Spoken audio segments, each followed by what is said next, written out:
बिस्मिल्लाहिर्रहमानिर्रहीम, अस्सलाम वालेकुम। गुज़रते वक़्त के साथ-साथ हमारे सियासी ऐवान जो हैं, वो मज़ीद तफ़न्नुन ज़दा होते जा रहे हैं। कोई एक भी ऐसा सियासी लीडर नहीं बचा, जिसको बंदा कहे कि ये वाक़ई मुल्क की खिदमत कर रहा है या इसके दिल में अवाम का दर्द है। पाकिस्तान में होने वाला ब्लैकआउट जो है, वो अभी तक मुकम्मल तौर पे तो ठीक नहीं हुआ। अभी भी बहुत सी ऐसी जगहें हैं, जहाँ पे इत्तलात ये हैं कि बिजली नहीं पहुँची। पर इस पावर ब्रेकडाउन के बाद मुल्क का क्या होगा? और हमारा दुश्मन भारत क्या सोच रहा होगा? कि कैसे इनके मीडिया पे सारा दिन पाकिस्तान पे हमले की मंसूबाबंदी होती रही कि मुल्क अंधेरे में डूबा हुआ है, घरों के यूपीएस बंद हो चुके हैं, मोबाइल फ़ोन्स एकदम से कम्युनिकेशन टूल्स की बजाय खिलौने बन गए हैं, इंटरनेट सर्विसेज़ बंद होने की वजह से ग्लोबल विलेज का ढिंढोरा पीटने वाले एकदम एक अंधेरे कमरे में कैद होके रह गए। पेट्रोल होगा तो जनरेटर्स चलेंगे, मोबाइल चार्ज होंगे, इंटरनेट सर्विस बहाल होगी, मोबाइल फ़ोन चलेंगे। चलो इस ऑप्शन पे गौर करते हैं कि एक न्यूक्लियर मुल्क को सिर्फ अंधेरे में डुबोकर कैसे मारा जा सकता है। बहैसियत पाकिस्तानी मेरे लिए तो ये बहुत ही शर्म की बात है कि मैंने जिस मुल्क में अपनी ज़िंदगी गुज़ारने का फ़ैसला किया हुआ है, मेरा ज़मीर तो नहीं गवारा करता कि वो इतना कमज़ोर हो। जबकि कमज़ोर नहीं, इसमें बेहतरीन दिमाग है, बेहतरीन वसाइल हैं, बेहतरीन ज़मीन है, पानी है, मेहनती लोग हैं, सब मौजूद है। तो फिर ये गाड़ी चल क्यों नहीं रही? क्यों इसका इंजन हर 2 साल बाद सीज़ हो जाता है? क्यों ये अपने हमसाया ममालिक से पीछे रह गया?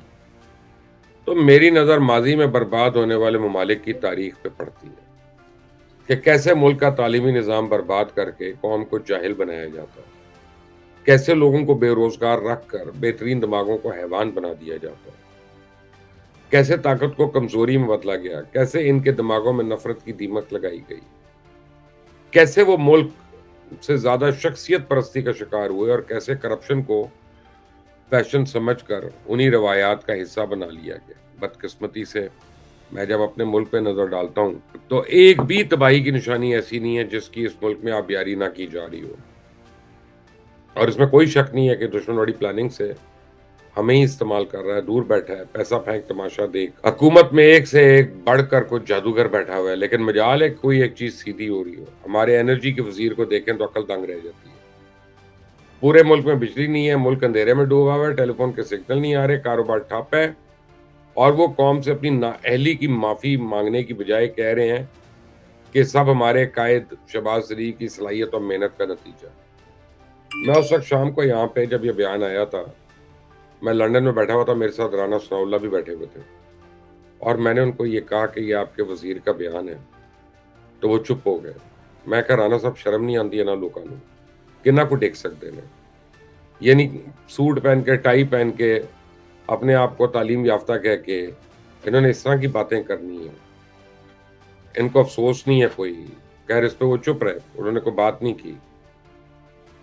आप जिसको मर्ज़ी ले आएँ, हुकूमत की बातें, ऑपोज़िशन के इल्ज़ामात वही रहते हैं, चेहरे बस बदलते रहते हैं। ज़मीनें ख़त्म हो रही हैं, हाउसिंग सोसाइटियाँ बनती जा रही हैं, खाने के अज्जा हम बाहर से मंगवा रहे हैं, टेक्नोलॉजी नाम की कोई चीज़ मुल्क में है नहीं।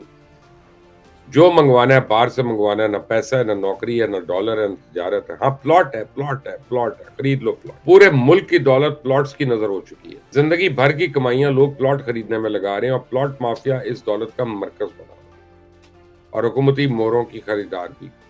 जो मर्ज़ी हुकूमत में आ जाए, इनकी हुकूमत जारी रहती है। ये है इस कौम की औकात।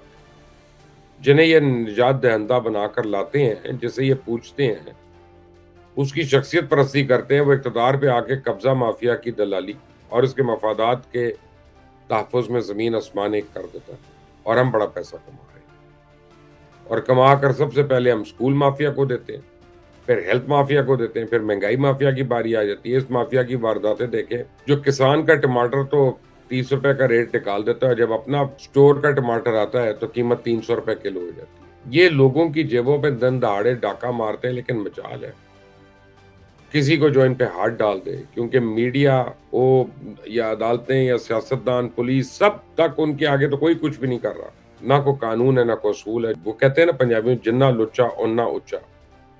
अखलाकियात बढ़ गई, कानून इंसाफ बढ़ गया, आइन तबाह हो गया, सब कुछ इनके ज़ोर के आगे बेबस नज़र आता है। इस मुल्क में हर चीज़ पर एक माफिया का गलबा है और बदकिस्मती से उन्होंने रियासत के सतूनों को अपने साये में घेरा हुआ है और चंद मफाद परस्त जो है पूरे मुल्क का सौदा कर जाते हैं और बदनाम पूरा इदारा हो जाता है।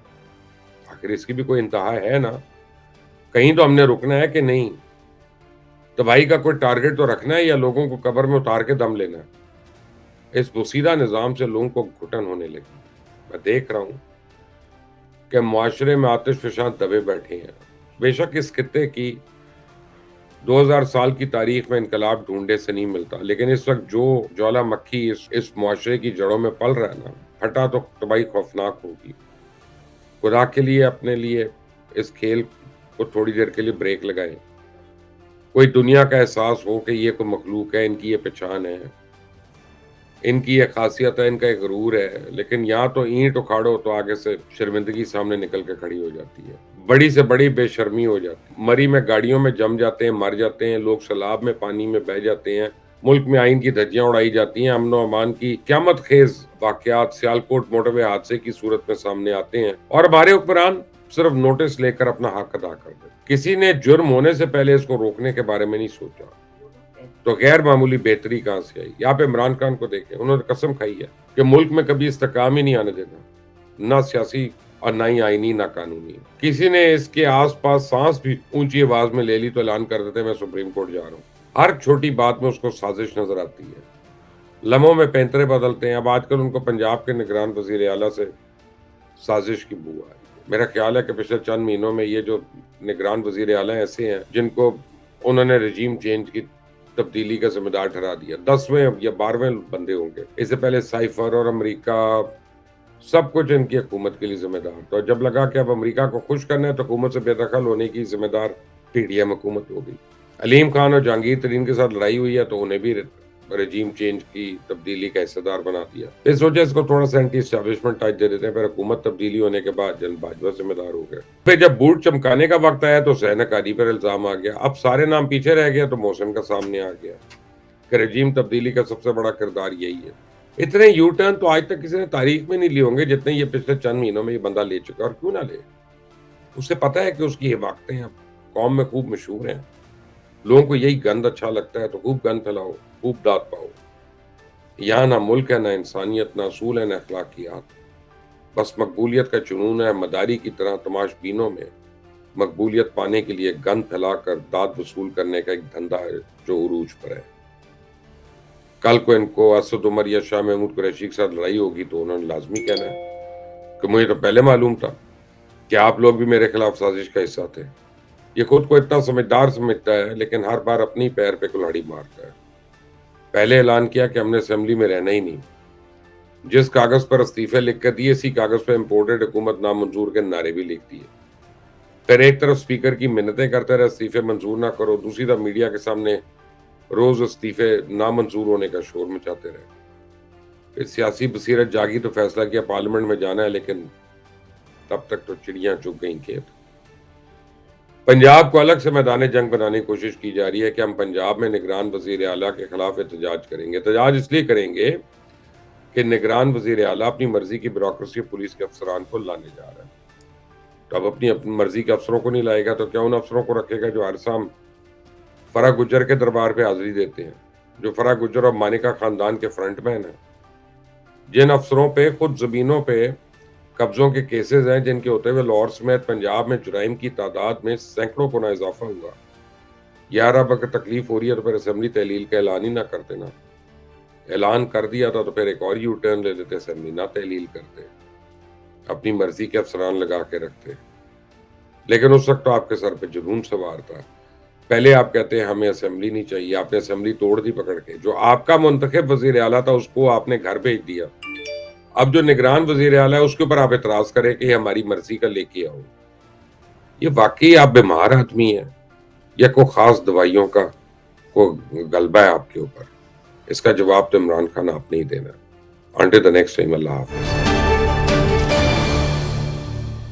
गाली को, और वो भी नंगी गाली को, और पब्लिक प्लेटफॉर्म के ऊपर लिख के आप पोस्ट कर रहे हैं, इसको जस्टिफाई नहीं किया जा सकता। वो इमरान खान साहब के जाती इल्म में होता है, हत्ता कि वो गालियां भी जो वो देते हैं, जब रिमांड हो जाता है तो फिर हाई कोर्ट मुदाखलत नहीं कर सकता। ये 2 फरवरी से 10 फरवरी के दरमियान ये सारी चीजें स्मूथ हो जाएंगी। बहुत सारी गिरफ्तारियों का प्लान है। तो अब ये सदर आरिफ अलवी साहब जो है वो इमरान खान साहब से क्या ब्रीफिंग लेने आए हैं? इमरान खान साहब ने इलेक्शन कमीशन को एज ए अदारा क्या नहीं कहा।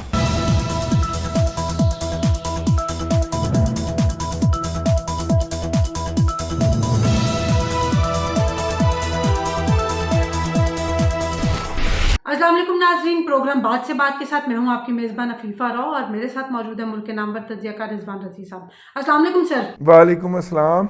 सर, ये रात गए क्या धमाका हुआ है, और हमने सुना है कि फवाद चौधरी साहब को गिरफ्तार कर लिया गया है, लेकिन फवाद चौधरी साहब की जगह शायद इमरान खान साहब को गिरफ्तारी करने का प्लान था, लेकिन इमरान खान साहब की जगह उनकी गिरफ्तारी हुई। तो आपके पास क्या इत्तलात है कि ये वाकई सिर्फ फवाद चौधरी साहब को गिरफ्तार करना था, या उनको बस फिर इमरान खान साहब की जगह पे गिरफ्तार किया गया?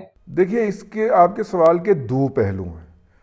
अगर आप गिरफ्तारी के प्लान की तरफ चलना चाहेंगे तो हम उधर पहले चले जाते हैं, और अगर आप कहते हैं तो फवाद चौधरी साहब के पहले चला जाते, तो पहले किस तरफ जाया जाए? सर, पहले फवाद चौधरी साहब की गिरफ्तारी पे जरा जो है वो अपना एनालिसिस पेश करें, फिर हम इमरान खान साहब की बात तो जरूर नाज़रीन को आखिर को पहुंचाना हमारा फर्ज बनता है। देखिए, बात यह है कि हालात के सीक्वेंस के मुताबिक कल फवाद चौधरी साहब ने बनी गाला के बाहर खड़े होकर मीडिया से गुफ्तगू की, और जिसके अंदर उन्होंने कहा कि अगर इलेक्शन कमीशन जो है वो इसी तरह मियाँ बरादरान के मुंशी के तौर पे काम करता रहा, तो फिर मियाँ बरादर कह रहा हूँ, पीडीएम के मुंशी के तौर पे काम करता रहा, ऊपर से अहकामात वसूल करके, तो फिर अवाम जो है उनको और उनकी फैमिलियों को जो है वो करेगी, ठीक है, मेरा मतलब है सबक सिखाएगी।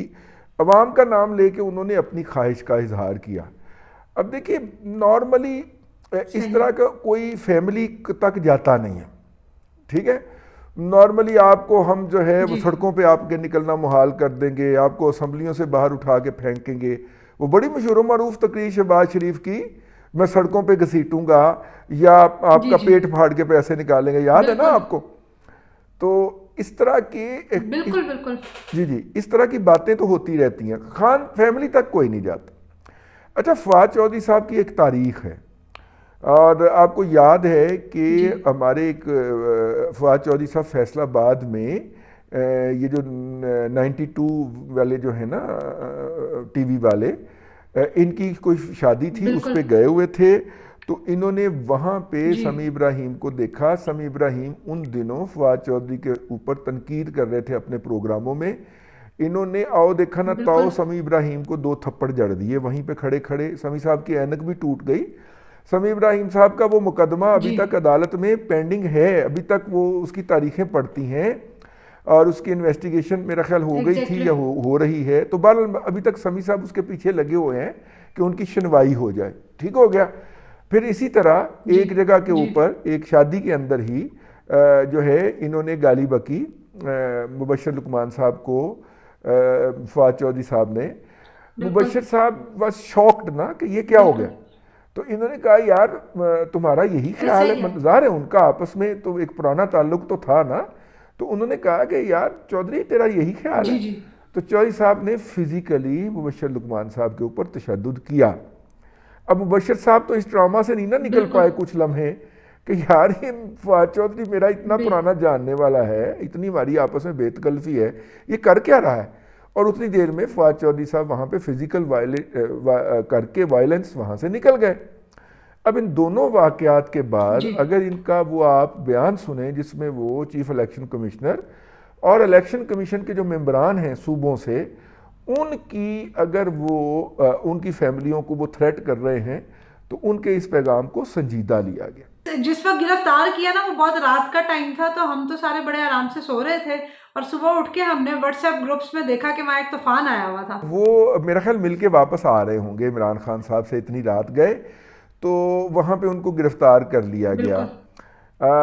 अब जब उन्हें गिरफ्तार कर लिया गया और फिर कैंट अदालत में पेश किया गया, कैंट के मजिस्ट्रेट ने कहा कि जी ठीक है, उन्होंने राहदारी इनका रिमांड दे दिया, यानी आप इस्लामाबाद ले जाइए क्योंकि जुर्म जो है वो वहाँ पे वकूफ़ पज़ीर हुआ है। तो उनको और साथ में कहा इनका मेडिकल भी करवा लीजिए। ये मेडिकल करवाने गए तो वहाँ पे फ़िज़िकल मेडिकल के बाद इनका इसरार था कि हम नफ्सियाती मेडिकल भी करवाएंगे, तो हाल जिसकी परविज़न नहीं थी, लिहाजा उनको वहाँ से निकाल लिया गया। फ़रख हबीब और दूसरे लोग जो थे वो इस्लामाबाद पुलिस की गाड़ियों के आगे खड़े हो गए, लेकिन वो पुलिस किसी न किसी तौर पे उन्हें साइड पे करके या हटा के इनको वहाँ से ले गई। मीनवाइल जो पीटीआई के मुंतखब जो हैं लोग इलेक्शन का उसके बार कौंसल के, वो इस्लामाबाद हाई कोर्ट चले गए। इस्लामाबाद हाई कोर्ट के चीफ जस्टिस साहब ने फौरी तौर पे बेंच बना के फौरी तौर पे दरख्वास्त की समाअत शुरू करवा दी। दरख्वास्त की समाअत शुरू हुई, पंजाब हुकूमत को तलब किया गया, पंजाब हुकूमत के लॉ ऑफिसर को, मैं कहानी सुना रहा हूँ, तो पंजाब ऑफिसर के लॉ ऑफिसर ने आगे कहा जी मैं पूछ के बताता हूँ, आपकी कहानी अब मुझे इजाज़त दें मैं पूछ के बताता हूँ। उन्होंने पूछ के बताया कि जी वो तो फवाद चौधरी साहब को इस्लामाबाद लेके रवाना हो चुके हैं। जज साहब ने उन्हें एक घंटे का वक्त दिया कि नहीं 1 घंटे के अंदर मेरे सामने पेश करें। उन्होंने कहा जी 1 घंटे के अंदर तो वो लाहौर हाई कोर्ट की हदूद से बाहर निकल गए हुए हैं, अब मैं उन्हें कैसे बुलाऊँ। तो जज साहब इस पर बड़े गर्म हैं, और जब हम ये व्लॉग रिकॉर्ड कर रहे हैं उसके 2 घंटे बाद उन्होंने आईजी पंजाब और आईजी इस्लामाबाद को तलब किया हुआ है कि आप पेश होकर जवाब दें कि ये मेरे हुक्म का आपने मजाक क्यों उड़ाया है। लेकिन बज़ाहिर जो है वो जज साहब ने 6 बजे का वक्त ही इसलिए दिया है, यहाँ से मेरा तबसरा शुरू होता है, क्योंकि 6 बजे तक वो ने जाके मजिस्ट्रेट के सामने इस्लामाबाद में पेश करके उनसे उनका 2 रोज़ा 3 रोज़ा 1 रोज़ा 5 रोज़ा रिमांड ले लेंगे। तो जब रिमांड हो जाता है तो फिर हाई कोर्ट मुदाखलत नहीं कर सकता, फिर हाई कोर्ट ये तो कह सकता है कि जनाब आप कानून के मुताबिक एक्ट करें। तो शायद जज साहब ने यही सहूलत पुलिस को फराहम की है कि वो जाके रिमांड सिक्योर कर ले फवाद चौधरी साहब का।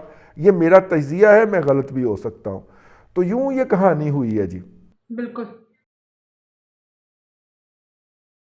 तो सर अब आ गया मेरे सवाल का दूसरा पहलू कि क्या ये इस गिरफ्तारी की बजाय इमरान खान साहब की गिरफ्तारी मुतवक्का थी और उनकी जगह जो है वो फवाद चौधरी साहब को गिरफ्तार कर लिया गया ताकि देखा जा सके कि पीटीआई के जो वर्कर्स हैं उनका क्या रिएक्शन सामने आता है, या ये वाकई कोई ये फवाद चौधरी साहब की गिरफ्तारी का प्लान था? मुझे तो लगता है कि बहुत जल्दी और बहुत सारी गिरफ्तारियां होने वाली हैं, क्योंकि इतलात तो यहाँ तक भी आ रही है कि शायद जी जुबैर नियाजी को भी गिरफ्तार कर लिया गया है और उसके अलावा फ़ारूक हबीब साहब को भी गिरफ्तार कर लिया गया है। लेकिन बहरहाल अभी ये बातें कंफर्म होना बाकी हैं, तो इस वजह से इस पर हम ज़्यादा बात तो नहीं कर सकते। ये बात है जो मैं आपको कहलाना चाह रहा था आपके मुँह से, और आपने खुद ही कह दी कि बहुत सारी गिरफ्तारियों का प्लान है। देखिए पिछले दिनों एक खाने पे जहाँ पे आप नहीं आए थे और मैं चला गया था, दावत हम दोनों को थी, तो वहाँ पे ये बातें हो रही थीं और मैंने इन बातों को संजीदा नहीं लिया कि उन्होंने ये कहा कि जी आप देखिएगा ये बहुत सारे जो ट्रेंड्स बन रहे हैं, क्रिटिसिज्म हो रहा है, ये 2 फरवरी से 10 फरवरी के दरमियान ये सारी चीज़ें स्मूथ हो जाएंगी, स्ट्रेट हो जाएंगी, ठीक है। और मैंने कहा कि मैं चुप हो रहा, मैंने कहा इस तरह के बड़े दावे हम सुनते रहते हैं।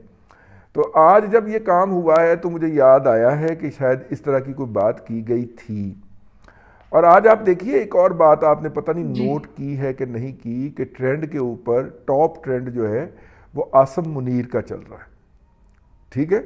हालांकि पीटीआई का स्टालवर्ट पकड़ा जाए और उसका वो टॉप ट्रेंड आधा घंटा नहीं रख पाए, उसके बाद दोबारा आसम मुनीर का टॉप ट्रेंड आता रहा। मतलब 19-20 पे खेलते रहे, कभी आसम मुनीर का आ जाता था, कभी जो है वो फवाद चौधरी को रिहा करो का आ जाता था। उसके बाद ISPR का भी दूसरा तीसरा बड़ा ट्रेंड था। तो मेरा मतलब है कि पीटीआई की सोशल मीडिया के ऊपर जो स्ट्रेंथ थी वो आज हमें उस तरह नजर नहीं आई। इलेक्शन कमीशन को उन्होंने थ्रेट किया, नून लीग ने आके भी उस पर जो प्रेस कॉन्फ्रेंस की वो भी आपकी नज़र से गुजरी होगी। लेकिन दूसरी तरफ हम मुस्तफ़ा नवाज खोखर जैसे पॉलिटिशियन की स्टेटमेंट भी सुन रहे हैं कि जी इलेक्शन कमीशन को इतना छुई मुई नहीं बनना चाहिए, और अब अगर इलेक्शन कमीशन का यही काम रह गया है तो क्या इलेक्शन कमीशन को भी हसास इदारों में शामिल कर लेना चाहिए। तो इस बात से आप किस हद तक एग्री करते हैं? देखिए बात ये है कि बिल्कुल मैं मुस्तफ़ा नवाज़ खोखर साहब से एग्री करता हूँ कि इलेक्शन कमीशन को छुई मुई नहीं बनना चाहिए। लेकिन देखिए इमरान खान साहब ने इलेक्शन कमीशन के को एज ए अदारा क्या नहीं कहा अपनी तकारीर के अंदर। फिर इनके तमाम अरकान ने असद उमर से लेके एजाज चौधरी तक उन्होंने इलेक्शन कमीशन को क्या नहीं कहा। ये इलेक्शन जीतने के बाद भी इलेक्शन कमीशन के ऊपर धांधली का इल्ज़ाम लगाया करते हैं। ये वो पार्टी है कि उसी इलेक्शन कमीशन के तहत होने वाले इलेक्शन में शरीक होते हैं, कामयाबी हासिल करते हैं और साथ में ही कहते हैं कि धांधली हो गई है। ठीक है, इलेक्शन कमीशन चुप रहा। अभी कल की ही बात है, परसों की ही, इन्होंने फिर इलेक्शन कमीशन के बारे में गुफ्तगू की। इमरान खान साहब ने कोई रिएक्शन नहीं आया क्योंकि वो एज एन इंस्टीट्यूशन उसको क्रिटिसाइज कर रहे थे और एज एन इंस्टीट्यूशन क्रिटिसाइज वो करे, हम उनका ये हक तस्लीम करते हैं जमहूरी तौर पे। मैं तो कम अज़ कम उनके इस हक के साथ खड़ा हूँगा। लेकिन जब आप उनकी टारगेट करके नाम लेके उनकी फैमिलीज़ को वायलेंस का थ्रेट करेंगे तो फिर उनकी जो कार्रवाई है या उनकी जो एप्लीकेशन है वो जस्टिफिकेशन पकड़ लेती है। अगर उसमें से ये वाला हिस्सा माइनस कर देना तो फिर बिल्कुल ये ज्यादती है और ऐसा नहीं होना चाहिए। और आपको मैं एक और बात बताऊं, एक और बात रिजवान रजी साहब यहाँ पे एक चीज मैं जो है वो पॉइंट आउट करना चाहूंगी कि इसका मतलब तो ये है कि हम वो एक बहुत ही थिन लाइन जो है वो क्रिएट करते जा रहे हैं कि जैसे बहुत से लोग थे जो जनरल बाजवा के खिलाफ बातें करते थे लेकिन उनके खिलाफ कोई कार्रवाई नहीं हुई, लेकिन आजम सवाती साहब के खिलाफ हो गई कि नहीं जी उन्होंने इदारे के शायद दरमियान में कोई दरार डालने की कोशिश की थी। इसी तरह से इलेक्शन कमीशन को कोई जो मर्जी कहता रहे, उनके खिलाफ कोई कार्रवाई नहीं हुई लेकिन फवाद चौधरी के खिलाफ हो गई। फवाद उन्होंने गाली दी थी ना बाकायदा, माँ बहन की नंगी गाली लिख के ट्वीट किया था उन्होंने, जैसे आज गाली दी है अली अमीन गंडापुर साहब ने। ठीक है ना, देखिए गाली को तो जस्टिफाई नहीं किया जा सकता, बाकी आप जो मर्जी करें, बिल्कुल ठीक है ना। गाली को, और वो भी नंगी गाली को, और पब्लिक प्लेटफॉर्म के ऊपर लिख के आप पोस्ट कर रहे हैं, इसको जस्टिफाई नहीं किया जा सकता। ठीक है ना, तो इसलिए मतलब कि सही कह रहे हैं। एक बात मैं आपको बताऊं, फवाद चौधरी साहब जो थे, जब हम जर्नलिस्ट पकड़े जाते थे, जब वो वजीर इत्तलात थे या पीटीआई के मिनिस्टर थे, तो एक तरफ तो वो हमारे खिलाफ ट्रेंड चलवा रहे होते थे, लेकिन दूसरी तरफ वो अपनी हुकूमत और अपनी पार्टी से भी लड़ रहे होते थे कि आप जर्नलिस्टों के साथ ये ना करें। और हमारे बॉस आमद मीर हो गए, फवाद अपना इमरान शफकत हो गए, असद तूर हो गए और मतीउल्लाह जान हो गए। ये जब पकड़े गए तो हमें बताया गया कि एक तरफ तो वो सोशल मीडिया पे इनके खिलाफ ट्रेंड कर रहे होते थे, ट्वीट्स कर रहे होते थे, लेकिन दूसरी तरफ वो अपनी पार्टी से भी कह रहे होते थे कि आप जर्नलिस्टों से ना लड़ें, इनको रिहा कर दें, और फिर वो रिहा करवा दिया करते थे। तो ये बहरहाल उनका एक कंट्रीब्यूशन है और हमारी भी ख्वाहिश है कि हम उनके साथ खड़े हों। आपकी बात से तो मुझे ये इंप्रेशन मिल रहा है कि इस वक्त शायद बहुत से सियासतदान चाह रहे हैं कि उनको गिरफ्तार कर लिया जाए ताकि वो साबित कर सके कि उनकी जो है ना बहुत शदीद किस्म की वफादारियां जो है ना वो इमरान खान साहब के साथ और पार्टी के साथ है। देखिए मैं एक बात आपको बताऊं, मैं इस बात को नहीं मान सकता। इमरान खान साहब की पार्टी के अंदर उनके जो लोग हैं वो जो कुछ सोशल मीडिया पे करते हैं, मैं आपको इन्फॉर्मेशन की बुनियाद पे कह रहा हूँ, वहाँ से छोड़ के आए हुए लोगों के साथ इंटरेक्शन और गुफ्तगू के बाद मैं आपको ये कह रहा हूँ कि वो इमरान खान साहब के ज़ाती इल्म में होता है। हत्ता कि वो गालियाँ भी जो वो देते हैं वो ज़ाती तौर पे उनके इल्म में होती हैं और वो उसकी अप्रूवल देते हैं कि आपने ये कहना है उसको जाके।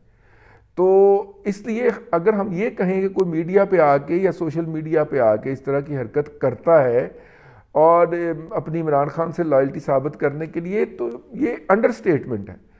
एक्चुअल स्टेटमेंट ये है कि वो करता ही उनके कहने के ऊपर है या उनको दिखाने के लिए है या उनको बता के है या उनके कहने उनके हुक्म के मुताबिक है। तो अब ये सदर आरिफ अलवी साहब जो है वो इमरान खान साहब से क्या ब्रीफिंग लेने आए हैं? मेरा ख्याल ये है कि आरिफ अलवी साहब जो है वो और इसमें थोड़ी सी कच्ची पक्की इतला भी शामिल है। ठीक है, मेरा ख्याल ये है कि आरिफ अलवी साहब को पता चल गया है कि कुछ लोग गिरफ्तार होने हैं और उन कुछ लोगों में इमरान खान साहब का नाम भी शामिल है।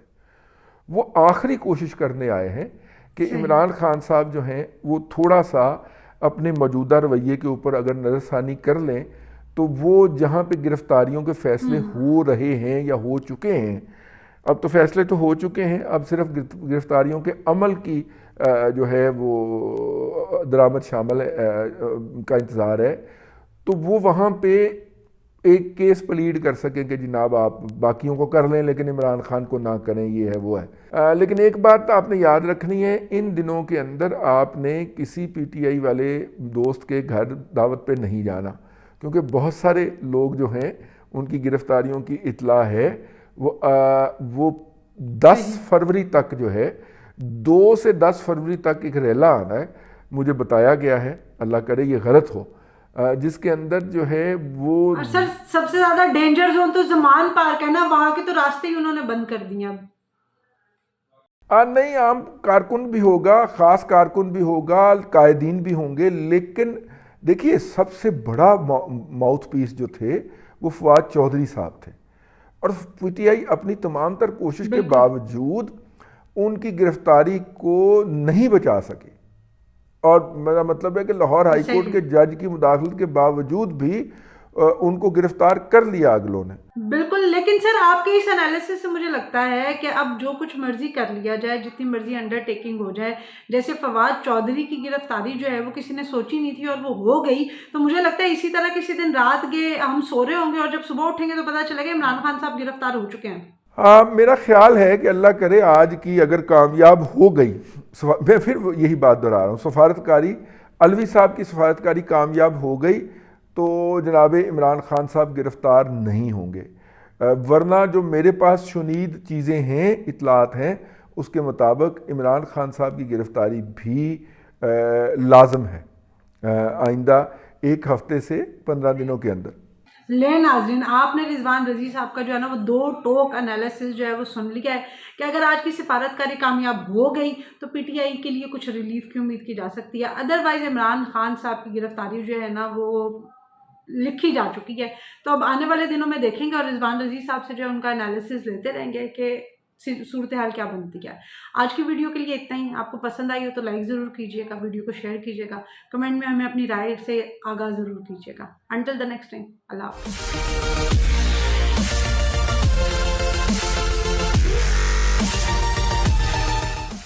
कि हम पकड़ेंगे इनको, लेकिन तब पकड़ेंगे कि ये फिर छुट ना पाए। फवाद चौधरी साहब ने तो आज सुबह अदालत में भी खड़े होकर कह दिया कि अब तो बगावत फर्ज हो गई और 22 करोड़ अवाम जो है वो बाहर निकले। क्लियर होनी चाहिए कि इसमें हुकूमत का कोई हाथ नहीं है। हमने इतनी तनकीद और प्रोपेगेंडा को फेस करते हुए हमने इन काले कानून का इस्तेमाल पीटीआई पे नहीं किया। ये इलेक्शन कमीशन ने 14 अरब रुपए मजीद मांगे हैं। इकोनॉमिक सिचुएशन डबल इलेक्शन को नहीं सपोर्ट करती। केयर टेकर सेटअप्स हमारे उनकी तोसी की कोई बैकडोर चीजें चल रही हैं। क्या इसके ऊपर हम तो काबिज कर रहे नहीं है, हमारा सब्जेक्ट नहीं है। इसके ऊपर अगर किसी ने लीड लेनी हुई वो ईसीपी लेगा, हुकूमत नहीं लेगी। अस्सलाम वालेकुम नाज़रीन, I am your host Azeem Butt and you are watching programme हालात हाज़रा। नाज़रीन, मुल्क में गिरफ्तारियों का सीज़न भी शुरू हो गया है और हमने देखा कि फवाद चौधरी जो कि फ्रंट मैन हैं इस वक्त तहरीक इंसाफ के भी और इमरान खान के भी, हालांकि वो दल बदलते रहते हैं और उनकी पार्टीज़ जो है वो हमेशा वफादारियाँ भी जो है वो बदलती रहती हैं, लेकिन फ़िलहाल उन्होंने अपनी वफादारी का इजहार इमरान खान के साथ किया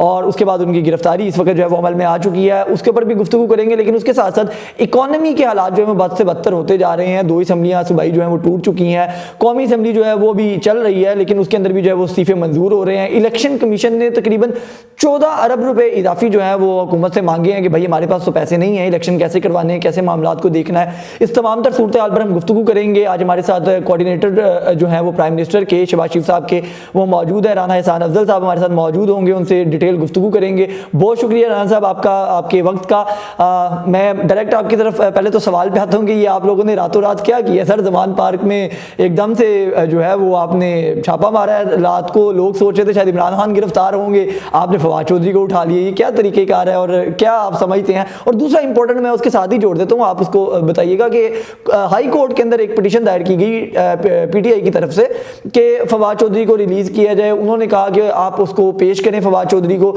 लेकिन जो पुलिस है वो अभी तक पेश नहीं कर पा रही है और ये हमारे सोर्सेज बता रहे हैं कि लाहौर की सड़कों पे घुमाया जा रहा है फवाद चौधरी साहब को। तो ये कब तक इस तरह का सूरत हाल चलती रहेगी और आप अदालत में पेश नहीं करेंगे, और क्या मुकदमा है और क्यों गिरफ्तार किया गया? बिस्मिल्लाहिर्रहमानिर्रहीम। देखिए, सबसे पहले तो ये एक जो है इसके अंदर हुकूमत ने इसको प्रोसीड नहीं किया, गवर्नमेंट ऑफ पाकिस्तान ने या हमारी पीडीएम ने इसको परसू नहीं किया। ये जो एफआईआर रजिस्टर कराई गई है फवाद चौधरी के खिलाफ, वो ईसीपी के ऑफिशियल ने कराई है, और ईसीपी जो है वो एक आज़ाद अदारा है और न्यूट्रल अदारा है। तो उन्होंने जो है ये एफआईआर जो है इस्लामाबाद के कौसार पुलिस स्टेशन के अंदर जो है वो रजिस्टर कराई है, और वजह जो उन्होंने लिखी है कि वो इंसाइटिंग वायलेंस, वो लोगों को जो है इश्तियाल फैला रहे हैं कि ईसीपी के एक कॉन्स्टिट्यूशनल अदारे के खिलाफ। तो देखें, पहली तो ये चीज़ तो क्लियर होनी चाहिए कि इसमें हुकूमत का कोई हाथ नहीं है। एक आज़ाद अदारे ने एक आदमी के ऊपर एफआईआर कटवाई है और फिर पुलिस ने अपनी कार्रवाई की है। बाकी ना उनको अगवा किया गया है, ना किसी नैब के काले कानून के तहत जिस तरह एसेट बियॉन्ड मीन के ऊपर इंक्वायरी स्टेज पे 8-8 महीने लोगों को जेल में फेंक दिया जाता था और कोई सुनने वाला नहीं था, वो भी नहीं किया जा रहा। कोर्ट्स खुले हैं, कोर्ट्स के दरवाजे खुले हैं। अगर जो है वो कोर्ट्स को लगा कि ये ज्यादती की गई है तो वो उनको बेल भी मिल जाएगी और ये जो केस है वो खत्म हो जाएगा। और अगर कोर्ट्स को लगा, क्योंकि ये इसका दिफा भी ईसीपी खुद करेगी, कि एक आदमी जो है बगैर किसी सबूत के, बगैर किसी एविडेंस के अगर एक अदारे के ऊपर हमला करे, उसकी साख को मुतासिर करे, उस पर भयानक किस्म के इल्जामात लगाएं और लोगों को उसकी एक अदारे की देखें, अगर एक अदारे पे एतमाद ही लोगों का आप ख़त्म कर दें तो फिर तो मुल्क के अंदर कोई, मैं समझता हूं कि कोई लॉ एंड ऑर्डर नहीं रहेगा और एक एनार्की फैल जाएगी। तो अगर आप अदारों को बगैर, अगर तो सबूत हैं, अगर एविडेंस है, अगर आपके पास शवायद हैं, तो फिर तो बिल्कुल ठीक है, आप अदारे की मिट्टी पलीत करें, आप उसके ऊपर हमला करें, जो मर्जी करें, और फिर सबूत आगे रखते हैं अवाम के। और अगर सबूत नहीं है, अगर आप सिर्फ प्रोपेगेंडा कर रहे हैं, तो फिर मैं समझता हूं कि आपके पास कोई हक नहीं पहुंचता कि आप अदारे की जो साख है उसको मुतासिर करें। तो ये मामला है, इसके अंदर हुकूमत का कोई रोल नहीं है। इसके अंदर जो है वो एक अदारा, जो इंडिपेंडेंट अदारा है, वो एक आदमी के खिलाफ जो है वो कार्रवाई। अच्छा, मुझे आपने बिल्कुल ठीक, ये तो बड़ी क्लियर वजाहत कर दी है, लेकिन अभी आपने कहा कि किसी के खिलाफ बगावत, तो फवाद चौधरी साहब ने तो आज सुबह अदालत में भी खड़े होकर कह दिया कि अब तो बगावत फ़र्ज हो गई और 22 करोड़ आवाम जो है वो बाहर निकले।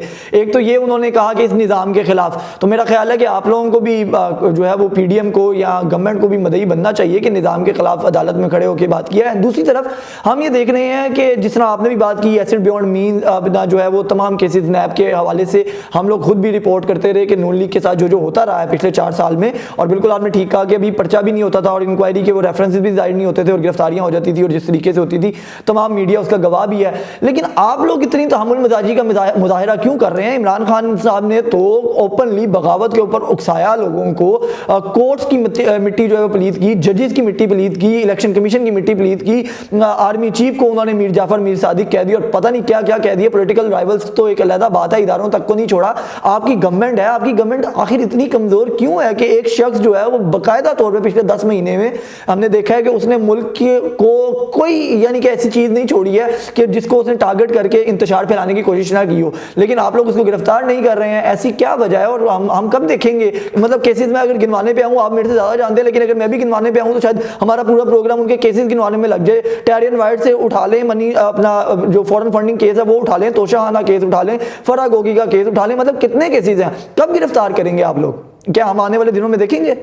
जो फर्क है ना, जो बहुत बड़ा फर्क है, ये हमें कहते हैं कि जी हम आए हुकूमत में कि हम अपने केसेस खत्म कर लें, और जो 1100 अरब का ये दावा करते हैं कि करप्शन, तो देखें 4 साल में तो ये केसेस हमारे पे कोई साबित नहीं कर पाए। एक एक केस पे बेल मिली और इनको जो है वो तजलील उठानी पड़ी।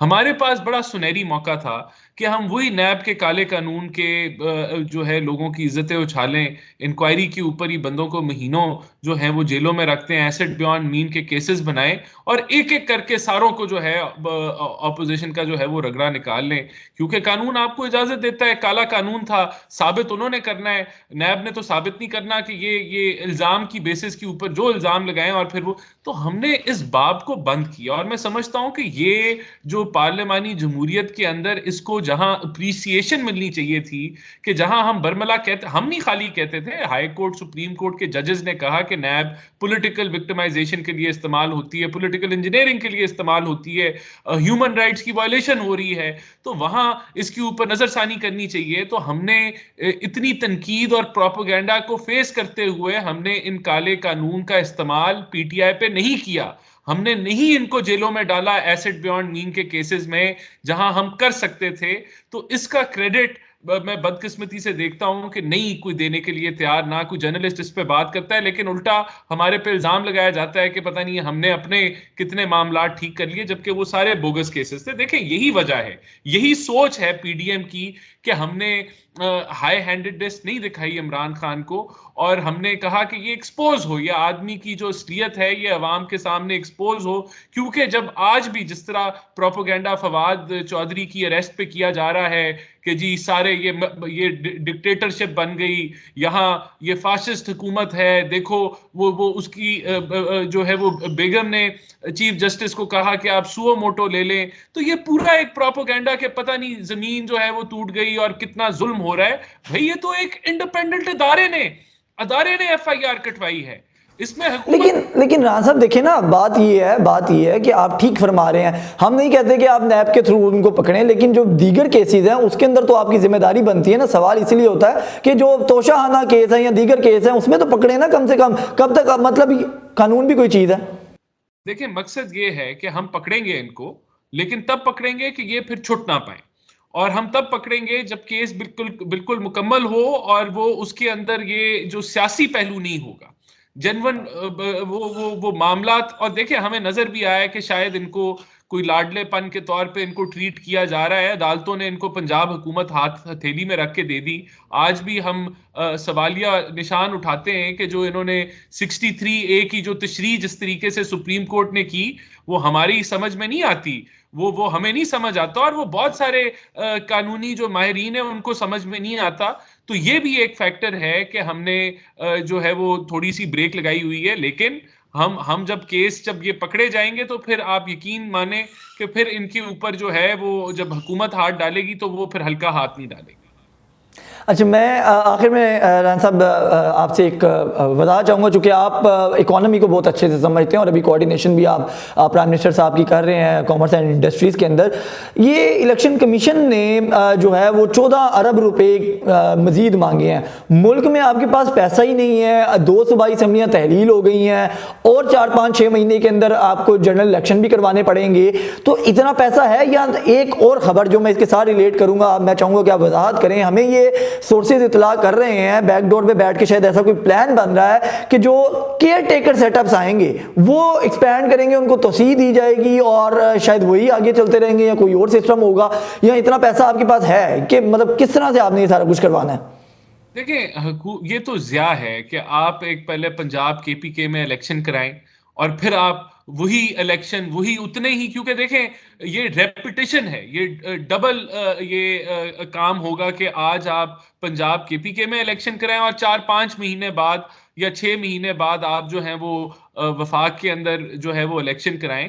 तो ये इतना बजट तो जाहिर सी बात है, अभी हुकूमत के पास इतने अरबों रुपए जो हैं वो हालात जो हैं वो जिस तरह के मीशत के हैं ये इजाजत नहीं देते। लेकिन अगर ऐसा हुआ तो फिर जगह हम अब हुकूमत जो है वो कुछ और चीजों पे कट लगा के भी यहाँ पेमेंट कर देगी। लेकिन ये तो सोचना चाहिए उस आदमी को जिसको सिर्फ अपना इक्तदार की हवस में और कुछ नहीं नजर आ रहा, अपनी अना में कुछ और नहीं नजर आ रहा, और वो मुल्क की मईशत को देखें। कोई दुनिया में ऐसी ऑपोजिशन नहीं होगी जो ढंडोरा पीटेगी कि दिवालिया हो गया, दिवालिया हो गया, दिवालिया हो गया। और ये इकोनॉमी आधी तो सेंटिमेंट पे चलती है, आधी तो ये भरोसे पे चलती है। तो जब आपके मुल्क के अंदर खुद जो जो जो जो पार्टीज हैं वो इस तरह का बयानिया लेंगे तो ये मुल्क के मफाद में तो नहीं कर रहे। तो इमरान खान से क्या तवक्को रखी जा सकती है कि वो इस चीज की फिक्र करे। लेकिन आपने सही निशानदेही की कि आज जो है वो ये इतने पैसे नहीं है कि आप 2-2 दफा जाया करें। और लेकिन जो हम लोग तो आइन की खिलाफ वर्जी नहीं करेंगे, आइन के मुताबिक चलेंगे। अगर आइन में कोई गुंजाइश हुई ऐसी या ईसीपी, ये टोटल ईसीपी का मामला है। अगर ईसीपी समझती है कि इलेक्शन 90 दिन में पंजाब में होने, तो हम फिर कहीं से भी जो है वो पैसे तो अरेंज करेंगे, उसका नुकसान जो है वो जरूर मुल्क को होगा। अच्छा, आप मुझे वो वाला सवाल मेरा बीच में रह गया, उसको प्लीज वजाहत कर दें। केयर टेकर सेटअप्स हमारे उनकी तोसी की कोई बैकडोर चीज़ें चल रही हैं कि पंजाब या केपीके की केयर टेकर को? इसमें हमारा कोई रोल नहीं है। अगर इलेक्शन नहीं हो सकते या हो सकते हैं, ये ईसीपी का मामला है, ये ईसीपी का मामला है। और ये जो है फिर वो बताएंगे, अपना मौकफ रखेंगे। इसमें ये जरूर बात है कि जब कंसेंसस हो रहा है और कंसेंसस जो है वो 6 हफ्ते या 8 हफ्तों में मुकम्मल हो जाएगा और पाकिस्तान की तारीख का पहला डिजिटल सेंसस हो रहा है, डिजिटल सेंसस हो रहा है पाकिस्तान की तारीख का, तो फिर इसका इंतजार कर लेना चाहिए है कि ये मुकम्मल हो और फिर नए हल्के बंदियों के लिहाज से जो है वो इलेक्शन होने चाहिए। और वैसे भी इकोनॉमिक सिचुएशन डबल इलेक्शन को नहीं सपोर्ट करती। तो ये सारे जो हकायक हैं ये बहुत अच्छा एक केस प्रेजेंट करते हैं कि इलेक्शन जो है वो मुलतवी हो जाए। लेकिन क्या इसके ऊपर हम कोई काबिज कर रहे हैं? नहीं, ये हमारा सब्जेक्ट नहीं है। इसके ऊपर अगर किसी ने लीड लेनी हुई वो ईसीपी लेगा, हुकूमत नहीं लेगी। बहुत शुक्रिया। राना एहसान अफजल साहब हमारे साथ मौजूद थे। 2 बातें जो उन्होंने बड़ी कैटेगोरिकल की हैं। उन्होंने कहा एक तो फवाद चौधरी की जो गिरफ्तारी है उसके पीछे गवर्नमेंट का हाथ नहीं है, ईसीबी एक इदारा है, उसने जो है वो उसके खिलाफ कार्रवाई की। और दूसरा उन्होंने कहा कि गवर्नमेंट जब हाथ डालेगी तो फिर ये बच नहीं सकते हैं। तो इसी नोट के साथ हम अपना प्रोग्राम जो है वो ख़त्म करते हैं। फिर अगले टॉपिक में आपके साथ मुलाकात होगी। अल्लाह आपका हामी नासिर हो।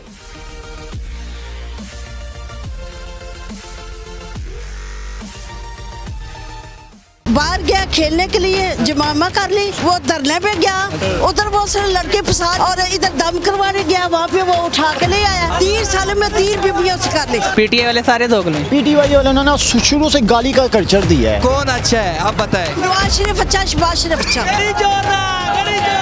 कुछ 2-4 बंदे ऐसे यानी कि बंद हो जाएंगे ना तो यकीन करो शायद हम लोग शायद सुखी हो जाएं। जान भी आते थे, इधर लाओ काटल गाँव में देखो जान देते हैं। अस्सलाम वालेकुम नाज़रीन, आप देख रहे हैं बागी टीवी और मैं हूं आपका होस्ट ज़ैनुल आबिदीन। नाज़रीन, फवाद चौधरी साहब को गिरफ्तार कर लिया गया है लाहौर से और उनको इस्लामाबाद ले जाने की बातें चल रही हैं। जबकि निहाल हाशमी साहब ने इसी तरह के एक केस में इसी तरह से आईनी इदारे को हिट किया था तो उनको 6 माह कैद और सेनेट के जो सीट है उससे हाथ धोना पड़ेगा। अता तरट साहब कहते हैं कि कानून बराबर होना चाहिए और निहाल हाशमी साहब को जो जिस तरह से सज़ा मिली वैसी सज़ा जो है वो फवाद चौधरी साहब को भी मिलनी चाहिए। जिस तरह से उन्होंने इलेक्शन कमीशन के अरकान और उनके खानदान को धमकाने की कोशिश की है, क्या ऐसी कोई सजा मिल सकती है फवाद चौधरी साहब को? क्या फवाद चौधरी साहब की जो गिरफ्तारी है वो ठीक है या गलत है? लोगों से चल के पूछते हैं। आए जी, अस्सलाम वालेकुम। वालेकुम अस्सलाम। कैसे हैं आप? ठीक है, शुक्र अल्लाह पाक। अच्छा, मैं ये बताएं, फवाद चौधरी साहब को गिरफ्तार कर लिया है, क्या ख्याल है आपका? मैं कहता हूँ बड़ा अच्छा हो गया। क्यों? शायद बोलने वाला एक और कम हो जाए। बोलता बहुत ज़्यादा अच्छा नहीं लगता, यकीन करो। कानून सबके लिए बराबर है। मैं हूँ, आप हैं, जो मर्जी सियासतदान है, कानून सबके लिए बराबर है। उसने अगर बगावत की है तो सजा भुगतेगा। हाँ जी, बिल्कुल सही हुई है। हाँ। इसी तरह अगर हमारा मुल्क इंसाफ के साथ चलेगा ना तो इंशाल्लाह एक दिन कामयाब होगा ज़रूर। हाँ, ठीक हो गया। ये बहुत ही ज़्यादा जो है ना शोर मचा रहे थे ना कि वो ऐसे तो नहीं बात करनी चाहिए ना उनको। जैसे मीडिया पे आकर जो है ना वो किसी को डराना धमकाना, ये रवश, ये तरीका गलत है। सियासतदान इससे पहले भी उन पे केसेस हुए हैं, गिरफ्तार भी हुए हैं। ये नहीं हुआ कि आओ भी कुर्बानी के लिए सब बकरे इकट्ठे हो गए आ जाओ यहाँ पे, मैं ये कर दूंगा। क्या होगा उससे? मुल्क में बदअमनी होगी। ये सारे मिले हुए हैं आपस में, छिक छिक डेरियाँ, 2 तेरियाँ 2 मेरियाँ।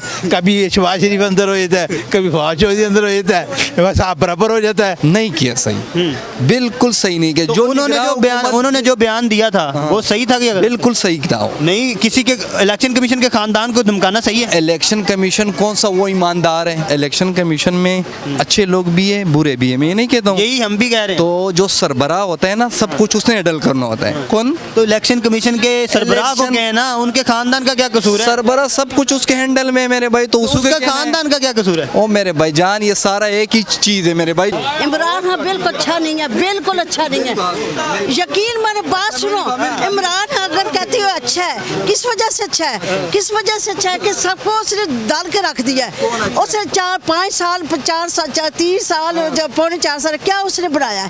एक चीज बता दो, जो उसने कर्जे लिए, पहले तो वो बाहर गया खेलने के लिए, जमामा कर ली, पाकिस्तान में लड़की खत्म हो गई, और उसके बाद वो धरने पे गया, उधर वो उसने लड़के फंसा ली अच्छा, और इधर दम करवाने गया, वहाँ पे वो उठा के ले आया। हाँ, वहाँ पे उठा के ले आया औरत, और उसका ज्वाई, उसका सारे वो क्या ढूंढता है, और जो उसकी वो ये और तो। अच्छा, आप मेरी बात सुनोगे, मेरे सुनोगे? हाँ, कौन अच्छा है आप बताएं? शहबाज शरीफ अच्छा, शहबाज शरीफ अच्छा। जान छोड़ो, इसलिए तो ये जो है ना मर रहे, ख्वार हो रहे, जार हो रहे, ये अपने गिरफ्तार में देखो। नहीं हो रहे। साल से तो शहबाज शरीफ बैठा हुआ है, तू कहते इमरान खान बैठा हुआ है। 40 साल से तो शहबाज शरीफ चोर बैठा हुआ है।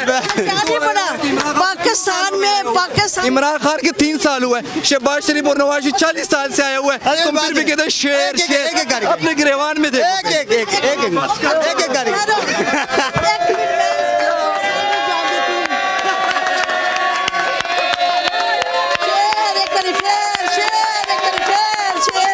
अच्छा ठहरो 1 मिनट, 3 साल हुए हैं उसको, 3 साल में 3 बीबियां उसने कर ली। 3 साल आए ना, 3 साल में उसने बीबियां कर ली हैं उसने सही बात करो, मेला करवाया हुआ है तूने, तुझे पता ही नहीं है किस चीज का बात।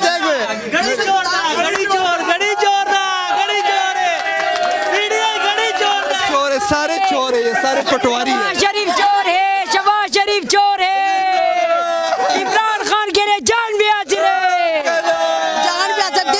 इधर लाओ, काटल गांव में देखो जान देता है। आप क्या समझते हैं कि उनको अब गिरफ्तारी तो हुई है, तो पीटीआई वाले कह रहे हैं कि ये गिरफ्तारी सही नहीं हुई, नाजायज हुई है? मेरा भाई पीटीआई वाले सही कहते किसको हैं? हर चीज़ से जब से आए हैं सबको गलती कह रहे हैं वो, यहाँ तक कि फौज तक को उन्होंने गलत करवा दिया, और पीटीआई वालों ने क्या करना है? फवाद चौधरी साहब पाकिस्तान के लिए ठीक है? नहीं। क्यों? दोगले। फवाद चौधरी साहब दोगले? सारे दोगले, पीटीआई वाले सारे दोगले। पीटीआई वालों ने ना शुरू से गाली का कल्चर दिया है, इनके पास इल्ज़ाम के अलावा कुछ भी नहीं है, समझ गए? क्योंकि पहले जो सियासतदान है ना, जरदारी हो गया, नवाज, ये गालियाँ नहीं थे निकालते, इसमें नौजवान नस्ल में ना गालियाँ भी डाल दी हैं। मुझे ये बताया, निहाल हाशमी साहब ने भी ऐसा जुर्म किया था, उनको 6 महीने कैद और सेनेट की सीट भी गई थी। फवाद चौधरी साहब के साथ ऐसा होगा? इंशाल्लाह, इंशाल्लाह।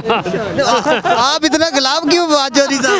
क्यों नहीं, हम मुल्क को करना चाहते हैं, मुल्क को हम तरजीह देंगे, ये हमारा वतन है। ये लाडले हैं जी, हो सब कुछ सकता है, मगर करेगा कौन? अच्छा, फवाद चौधरी साहब लाडले? सर ये अब मैं क्या कहूँ, फिर वही बात आ जाएगी, मैं 1 साइडेड हो जाऊंगा, मैं 1 साइडेड नहीं होना चाहता। किस्मत उसकी थी, उसने 6 महीने कैद गुजार ली। तो ये गुजारेंगे या नहीं? ये नहीं गुजारेंगे। अच्छा, फवाद चौधरी ये नहीं गुजारेंगे। ये को सजा होनी चाहिए, जितने भी हैं इन्होंने क्या किया पाकिस्तान की आवाम के लिए। देखो सारे बेरोजगार बैठे हैं, काम ही नहीं है, एक पर सीटों के लिए लड़े जा रहे हैं, कोई गरीब आवाम के लिए कोई सोच रहा है? मेरे हिसाब से मिलनी चाहिए। कुछ 2-4 बंदे ऐसे यानी कि बंद हो जाएंगे ना, तो यकीन करो शायद हम लोग शायद सुखी हो जाएं। वजन कर दिया इन लोगों ने यार, ये अपनी इनकी लड़ाइयाँ नहीं खत्म होती हैं, कुर्सी के चक्रों में इन्होंने मुल्क किधर चला गया। तो फवाद चौधरी साहब कहते हैं हम तो हकीकी आज़ादी के लिए लड़ रहे हैं। वो हकीकी आज़ादी अपने लिए मांग रहे हैं, हमारे लिए नहीं मांग रहे हैं। इमरान खान की गिरफ्तारी की खबरें चल रही थी, हो सकते हैं वो भी गिरफ्तार? मेरे हिसाब से ना हम लोगों को, इन लोगों ने इतनी की सेंस दे दी है कि इनके हर बंदे के पीछे ना कोई बाहर की ताकत चल रही है। अच्छा। समझ, हमारे अपने मुल्क में कुछ भी नहीं है। मुश्किल है, बहुत मुश्किल है। वजह क्या है? वजह यह है कि सरकार है ना अभी, थोड़ा बहुत तो उनके ऊपर अभी हाथ है ना। हालात तो ऐसे हैं, जो उन पे केसेस है ना, वो हालात तो ऐसे हैं कि अगर बाकी गिरफ्तार हो सकते हैं, वो अपनी सीटें फारग कर सकते हैं, तो इनको भी होना चाहिए। इमरान खान होना चाहिए, सबको होना चाहिए। इन्होंने पाकिस्तान की आवाम के लिए कुछ भी नहीं किया, इन्होंने आवाम को रुला दिया है। जितना नाज़रीन आपने लोगों की राय जानी कि वो क्या समझते हैं कि फवाद चौधरी साहब की गिरफ्तारी जो है क्या वो ठीक है या गलत है, और इसके साथ साथ वो क्या समझते हैं कि क्या फवाद चौधरी साहब को वही सजा मिल सकती है जो निहाल हाशमी साहब को मिली है? और क्या इमरान खान साहब भी गिरफ्तारी के करीब हैं या नहीं? लोगों की राय आपने जानी, आप क्या समझते हैं हमें कमेंट सेक्शन में जरूर बताइएगा। देखते रहिए बागी टीवी।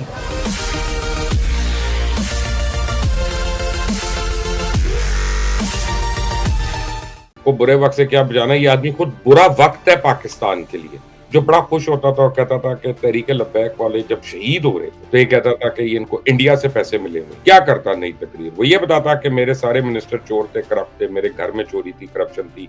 मजहब का बार बार भाषण, तो फिर मजहब आपके ऊपर भी लागू होता है। ये लोग वो हैं जो पाकिस्तान में इंतशार फैलाने के एजेंडा से आए हुए और इमरान खान उनकी सरपरस्ती कर रहे हैं। और इनके दिमागी नशे की हालत आप जरा चेक करें। 72 जलसे किए इमरान खान ने पिछले 4 महीने में, जरा उनका हिसाब तो देइए, पैसा कहां से आया। अस्सलाम वालेकुम नाज़रीन, आप देख रहे हैं मुबश्शिर लुकमान यूट्यूब चैनल। मैं हूं महविश तबस्सुम। नाज़रीन, अब से कुछ देर पहले खान साहब प्रेस कॉन्फ्रेंस कर रहे थे और जाहिर है उनकी प्रेस कॉन्फ्रेंस इस तनाजुर में बहुत अहम थी क्योंकि आज फवाद चौधरी गिरफ्तार हुए हैं और जाहिर है उनकी गिरफ्तारी के बाद खान साहब भी और पाकिस्तान तहरीक इंसाफ की दीगर जो क़यादत है वो काफ़ी गुस्से में है। सर, सबसे पहले तो जो खान साहब ने आज प्रेस कॉन्फ्रेंस की, मैं चाहूंगी आप उस पर कमेंट कर दें जो बातें उन्होंने की। मैंने पूरी प्रेस कॉन्फ्रेंस तो नहीं सुनी, लेकिन जितनी मैंने सुनी वो बातें चूंकि मैं पहले भी बहुत दफा सुनी हुई थी तो इसलिए फिर मैंने पूरी नहीं सुनी। मुझे समझ नहीं आया कि इसमें नया क्या है, लेकिन अगर कोई ऐसी बात जिस पर आप कमेंट करना चाहें। नया कुछ भी नहीं है। बेसिकली वो डब्बू के मुतालिक, वो डब्बू वही है ना जिसको आप फवाद कहती हैं। फवाद चौधरी। वो आपने उसकी 2 तस्वीरें देख ली। एक जब गिरफ्तार हुआ था तब वो विक्ट्री का निशान बना रहा था और नेल्सन मंडेला से अपने आप को कंपेयर कर रहा था। जी हाँ। फिर वो थानेदार ने उसको अच्छा जमीन पे भेजा और ठंडी जमीन पे उसको जबरदस्ती बिठाया उन्होंने। और उसके बाद जो उसकी तस्वीर आई माफी मांगते हुए, वो भी मैं दिखा देता हूँ, मेरे पास है कि जी माफी दे दो, ये कर दो। ये इनकी दिलेरी है और ये इनका वो है। मैं खैर बड़ा नहीं बोलना चाहता, अल्लाह ताला किसी को भी बुरे वक्त से बचाए, लेकिन इस आदमी को बुरे वक्त से क्या बचाना, ये आदमी खुद बुरा वक्त है पाकिस्तान के लिए। और फवाद का तो हिसाब तब से होना चाहिए जब इसके वो चाचा था या मामा था, मुझे तब ये भी नहीं याद रहा, जो गवर्नर था पंजाब का। और फिर एक वो जज साहब, तो वो उनके नाम पे कितने पैसे जमा करता रहा मुझे नहीं पता, वो अल्लाह उनको गरीक रहमत करे, उन्होंने कभी लिए भी वो पैसे के नहीं लिए, लेकिन ये लेता रहा। और एहसान फरामोश है बहुत ज्यादा, ये तो मैं खुलकर बता सकता हूँ आपको।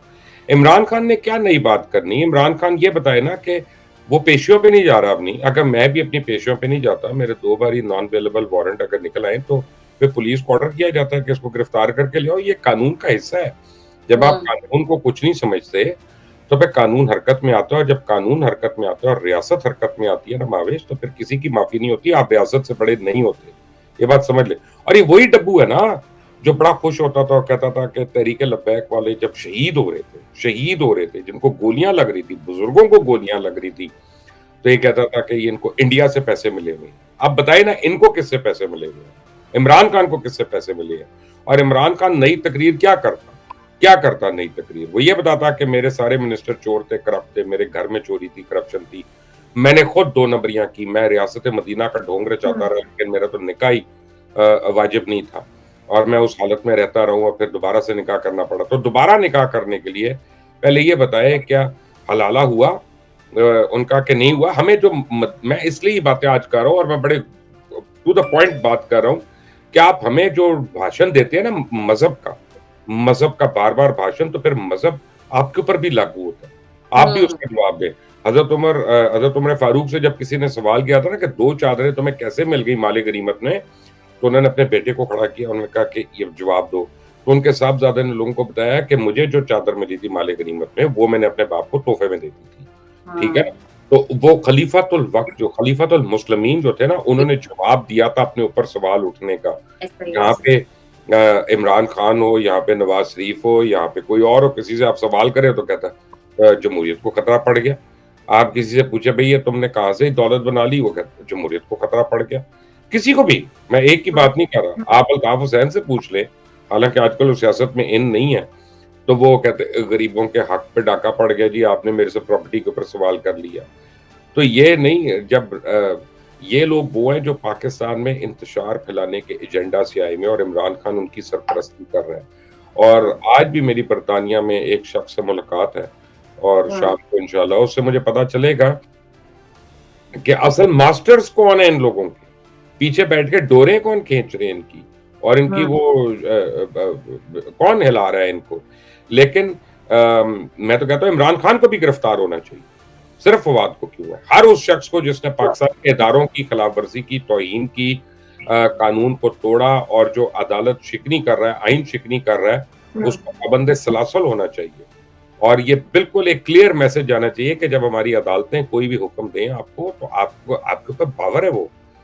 मैं आपको एक एग्जांपल देता हूँ कि मैं एक लोअर कोर्ट में था, एक डेफेमेशन केस था। अब मैं उस केस के बारे में नहीं मैं आपको बता रहा, मैं आपको जरूर बता रहा हूँ कि कोर्ट ने मुझे सजा दी थी वहां पे जेल, और मैंने क्या किया, मैं कोर्ट के अंदर मौजूद रहा। कोर्ट से मैंने सिर्फ ये रिक्वेस्ट की कि जी मुझे मैं बेल की एप्लीकेशन तैयार करने का टाइम मिल सकता है।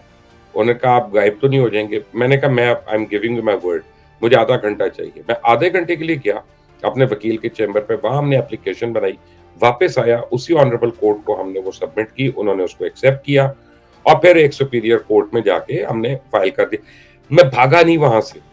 मुझे बड़े एडवाइस देने वाले थे कि यार अभी गायब हो जाओ, बाद में देखते हैं, ये हो जाएगा, वो हो गया, दुबई फ्लाइट पकड़ के निकल जाओ, इतनी देर में तो ECL पे नाम नहीं आएगा।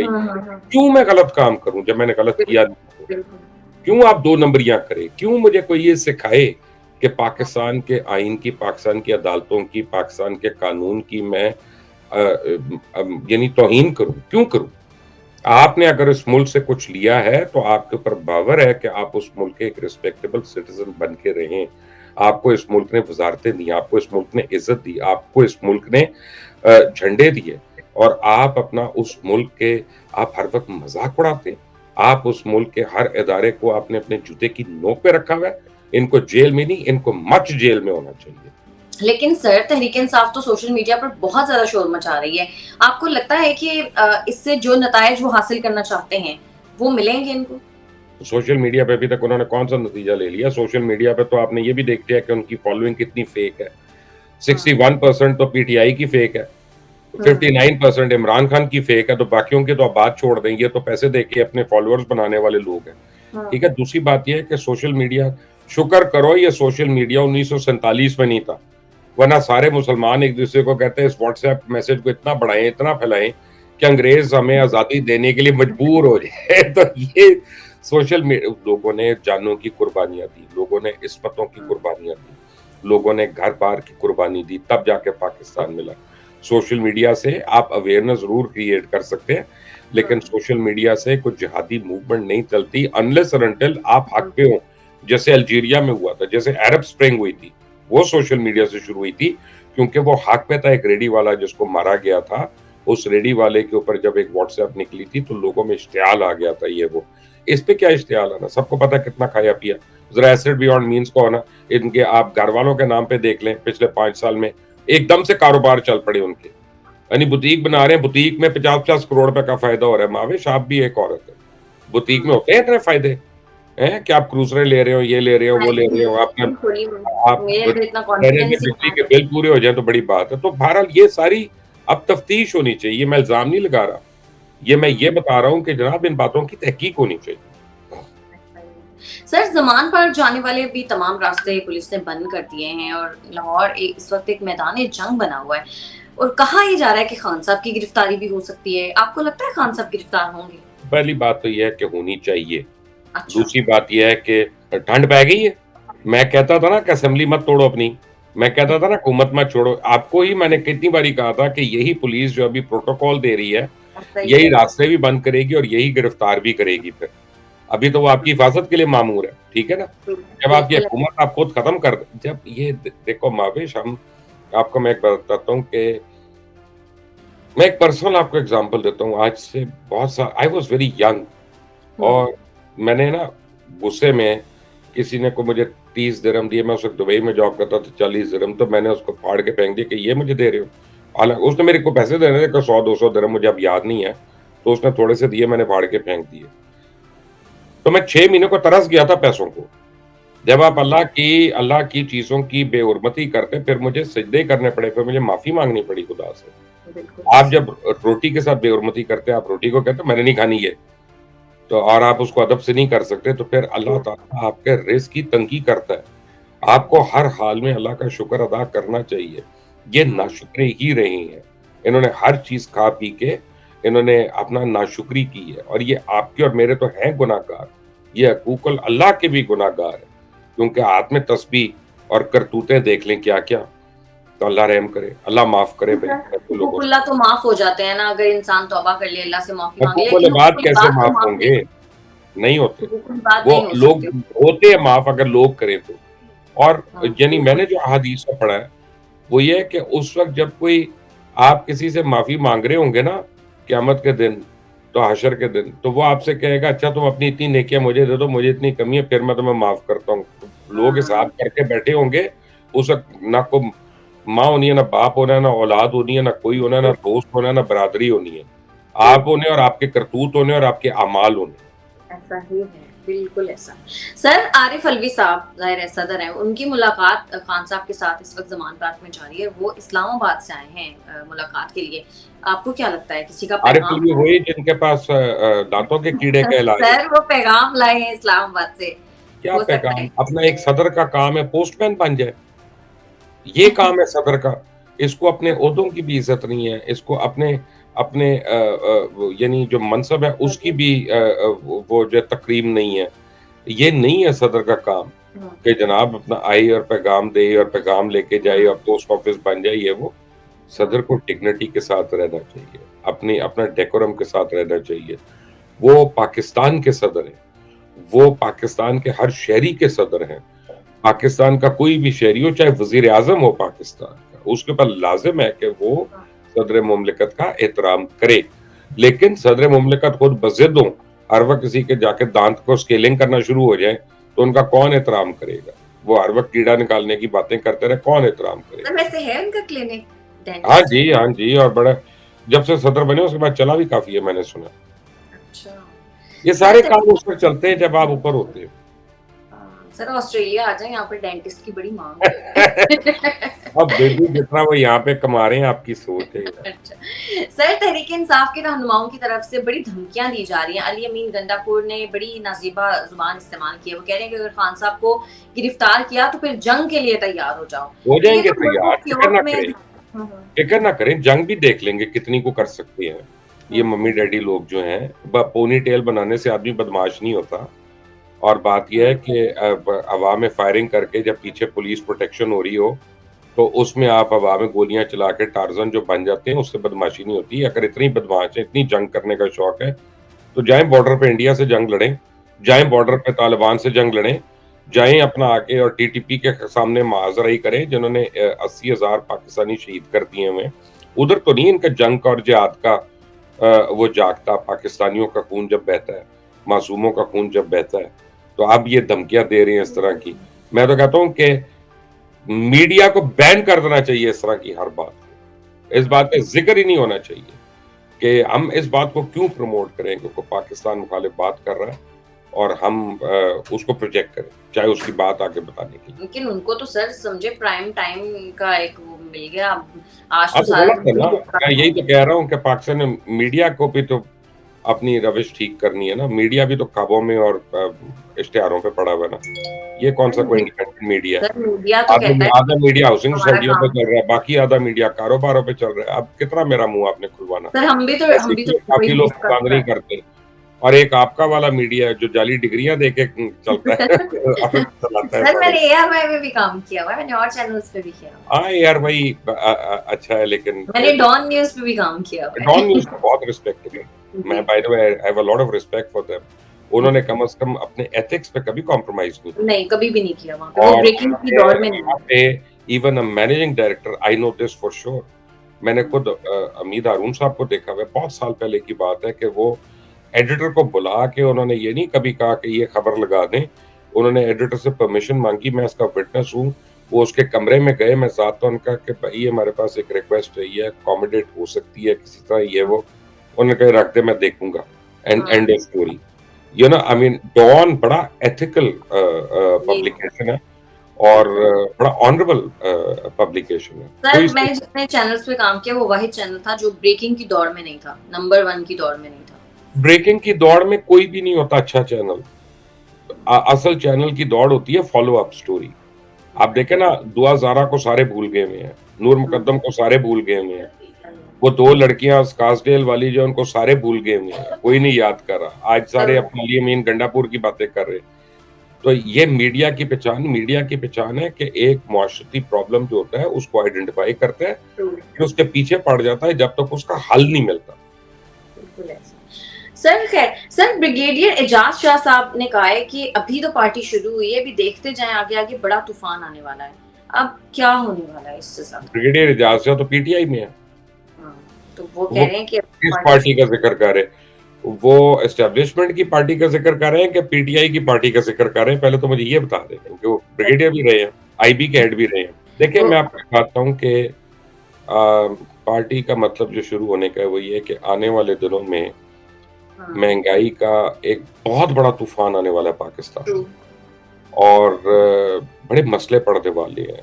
ऑलरेडी हमारी लॉलेसनेस जो है वो बहुत बड़ी भी है, चोरियां हो रही हैं, डकैतियां हो रही हैं, राजनी हो रही है। तो जब इस तरह के हालात होंगे तो अल्लाह ताला बचा के रखे, तो हमें अभी से तैयारी करनी है अपने आप को किस तरह हमने इस मुल्क को और इस कौम को उससे बचा कर चलना है, और ये एक बड़ा चैलेंज होगा हमारे हुक्मरानों के लिए, जो भी हुक्मरान हो। सर लेकिन तहरीक इंसाफ की वो वाली बात तो सच साबित हो गई ना, वो कह रहे थे कि निगरान सेटअप में उनको सियासी इंतकाम का निशाना बनाया जाएगा। तो नहीं लाना था ना, नहीं लाना था। कितने की वो पंजाबी में कहते और चुपे ना और जरा जाके। अब देखो मेरी बात सुनो, बात यह है कि ये सियासी इंतकाम का तो निशाना हर एक को बना रहे थे, और यही तो ये चाह रहे थे, ये सारी जो अमेरिकन कॉन्स्पिरेसी और ये एस्टेब्लिशमेंट और जनरल बाजवा और ये वो, और इलेक्शन करा दो ताकि इनको अपने किसी केस का सामना ना करना पड़े। यही तो अगर निगरान सेटअप या कोई केयर टेकर या कोई इंडिपेंडेंट गवर्नमेंट जो इनके अलावा हो, वो अगर चल जाती है, वो तो केसेस खोलेगी और उन केसेस को प्रूव भी करेगी, तो इनके लिए प्रॉब्लम होगी। इसीलिए तो ये इलेक्शन का इतना रोना रोते रहे हैं इतने महीने से। अब 12 इलेक्शन तो दूर नहीं आपको नजर आ रहे होंगे, मुझे तो नहीं आ रहे। सर लाहौर हाई कोर्ट ने फवाद चौधरी को दोपहर में पेश करने का हुक्म दिया था, लेकिन उनको तो इस्लामाबाद भेजा जा रहा है। और आपने फरूख हबीब साहब की वो वीडियो भी देखी होगी जिसमें वो पुलिस के साथ हाथापाई कर रहे थे। आपको क्या लगता है इस केस में आगे होने क्या वाला है? अब देखिए, फरूख हबीब भी हाथापाई कर रहे हैं। आप ये देखें कि जो पुलिस के साथ जो लोग वर्दी में होते हैं उनके साथ हाथापाई करते हैं, पूरी दुनिया में उनको गोली मार दी जाती है। आपको कोई इजाजत नहीं है कि पुलिस वाले के ऊपर आप हाथ उठाए। तो इनकी बदमाशी की और इनके बददिमागी की और इनके दिमागी नशे की हालत आप जरा चेक करें कि ये अपने आप को हर किस्म के इदारे से, हर किस्म के कानून से, हर किस्म की वर्दी से बालातर समझते हैं। तब ये ठीक हो जाएगी, फिक्र ना करें, थोड़े दिन की बात है। तो इजाजत ने कहा ना, अभी तो पार्टी शुरू हुई है। सर आपके हर दिल अजीज शेख रशीद साहब कहते हैं कि ये हुकूमत की साजिश है और हुकूमत माइनस इमरान खान करके इलेक्शन करवाना चाहती है, इलेक्शन में जाना चाहती है। आपको भी लगता है ऐसा है, माइनस इमरान खान साहब ये करना चाह रहे हैं? मेरा ख्याल है कि माइनस इमरान खान तो वैसे ही होना है और होना चाहिए, क्योंकि उनके ऊपर जो केसेस हैं, चाहे वो फॉरेन फंडिंग हो, चाहे वो तोशा खाना हो, चाहे वो अपने एसेट्स बियॉन्ड मीन्स हो, चाहे और चीजें हों, चाहे झूठ हो, चाहे अपना टेरियन वाइट जो है, ये बहुत बड़ा एक केस बन रहा है। तो ये तो उन्होंने डिस्क्वालीफाई होना ही होना है। और अगर उनका, मैं फर्ज करें मैंने इलेक्शन लड़ना हो पीटीआई के खिलाफ, तो मेरी तो वाकई बड़ी ख्वाहिश होगी कि भी इमरान खान किसी तरह डिस्क्वालीफाई हो तो मैं इलेक्शन लड़ूं, क्योंकि मेरा बहुत अच्छा चांस हो जाएगा। तो इसमें तो कोई नहीं, शेख रशीद जो है ना, वो हमें घिसी पिटी सुर्खियों को आगे पीछे करके बात कर रहे होते। इसमें खबर कौन सी है? इसमें ऐसी बड़ी मुफक्किराना बात कौन सी है कि मैं कहूँ बड़े दानिश्वर किस्म की सोच है जी इनकी, कमाल कर दी है उन्होंने। सर इलेक्शन कमीशन ने पंजाब और खैबर पख्तूनख्वा में इलेक्शन करवाने के लिए 61 अरब रुपए की ग्रांट मांगी है विफाक से।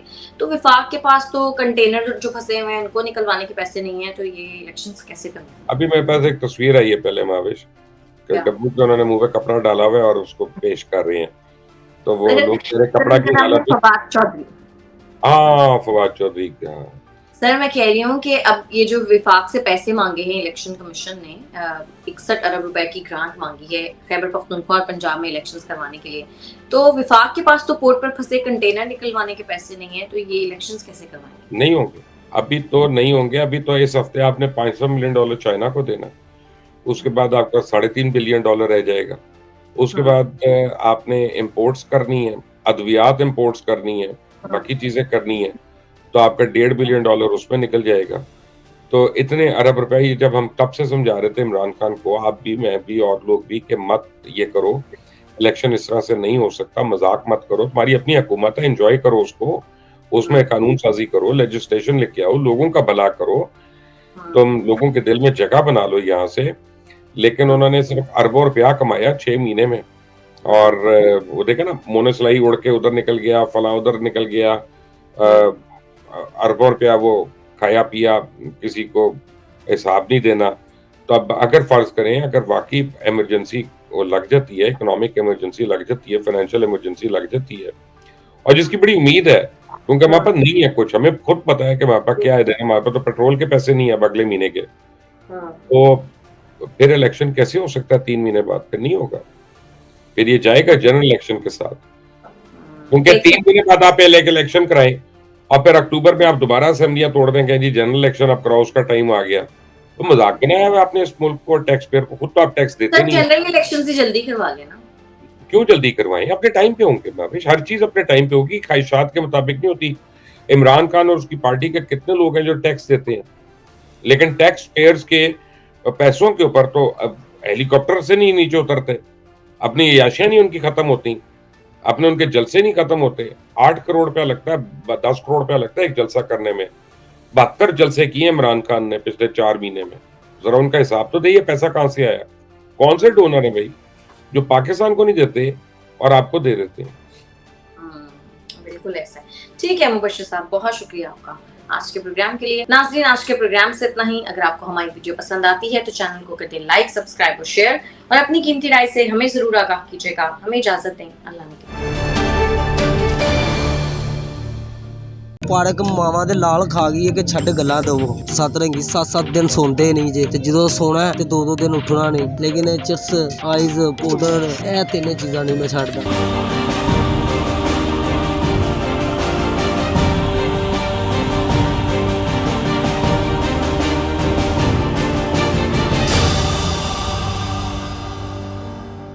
नाज़रीन, अभी हम यहाँ से गुजर रहे थे, ये एक पब्लिक पार्क है, एक बड़ी खूबसूरत गुनगुनाती आवाज़ हमने सुनी और हम उसका पीछा करते करते यहाँ पहुँच गए।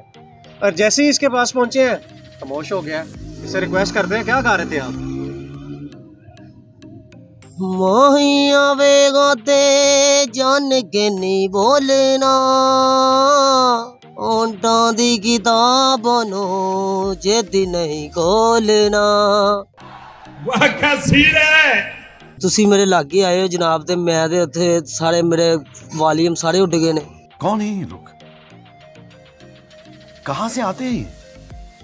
सही गल जी, नहीं ते मैं ते अपनी मस्ती च बड़ा मजा आ रहा सी, हुण ते कल्ले बैठा। यार ਅਸੀਂ तेरे मजे ਨੂੰ ਦੁਬਾਰਾ ਕਰਨ आए हैं तेरे को। ਉਹ पता नहीं किधर चला गया सारा मेरा मजा, मैं भुला गया। आप यकीन करें, इतनी खूबसूरत आवाज में ये गुनगुना रहा था, तो चल कोशिश कर। वड्डे वड्डे बोल बोले बंदा केरे मानते, कड़ी दा परोना ऐस बस दे जानते। वड्डे वड्डे बोल बोले सोने जान दा तो मजा बन जावांगे, अज ना तू सोचिया ते गल पछतावांगे। भाई मजा आया ऐ जनाब, बस मनु। अच्छा तो दस नशा करना? नशा एडी सोहनी आवाज है, सोहना तो नौजवान है, क्यों जिंदगी नू गालना पे?